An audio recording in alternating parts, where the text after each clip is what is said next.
Paper leak का असली mastermind कौन? 13 संदिग्धों ने उगले कई राज, परीक्षा पर लटकी तलवार। नमस्कार, आप देख रहे हैं टीवी 12। मैं हूं आपके साथ अपराजिता सिंह। नीट यूजी 2026 की परीक्षा को लेकर इस समय पूरे देश में जो माहौल बना हुआ है उससे लाखों छात्रों और उनके माता पिता की नींद उड़ा दी।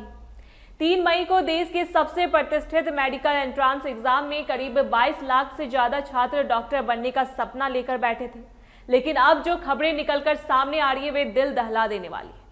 राजस्थान पुलिस के स्पेशल ऑपरेशंस ग्रुप यानी एसओजी ने इस मामले में एक बहुत बड़ी कार्रवाई करते हुए देहरादून, सीकर और झुंझुनू जैसे शहरों में 13 संदिग्धों को दबोच लिया है। इन गिरफ्तारियों के बाद अब यह चर्चा तेज हो गई है कि क्या वाकई नीट का पेपर एग्जाम से पहले ही बिक चुका था और क्या अब यह पूरी परीक्षा रद्द कर दी जाएगी। एसओजी की जांच में जो खुलासे हुए हैं वे किसी फिल्मी कहानी से कम नहीं है। बताया जा रहा है कि एग्जाम से करीब 15 दिन से लेकर 1 महीने पहले ही एक गैस पेपर या क्वेश्चन बैंक नीट के छात्रों के बीच धड़ल्ले से सर्कुलेट हो रहा था।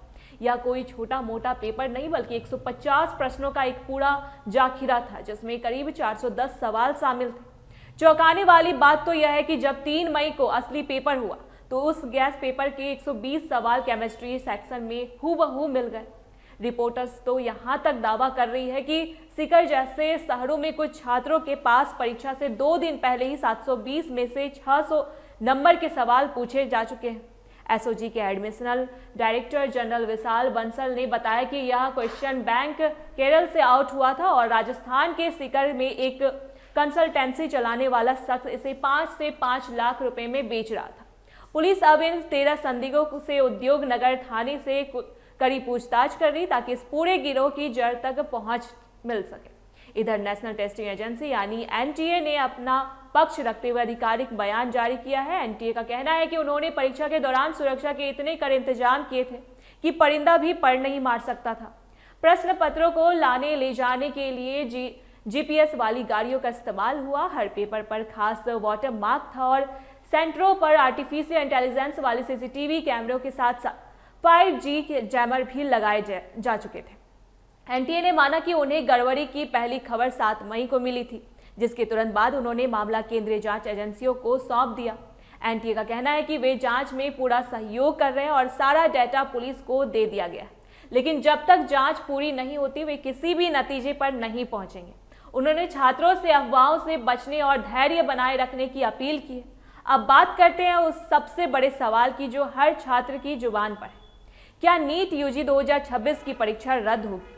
देखिए, इस समय स्थिति बहुत नाजुक है। अगर एसओजी और अन्य जांच एजेंसियां यह साबित कर देती है कि पेपर लीक का दायरा बहुत बड़ा था और इसका फायदा बहुत सारे छात्रों को मिला है, जिससे पूरी परीक्षा की निष्पक्षता खत्म हो गई है, तो परीक्षा रद्द होने की पूरी संभावना है।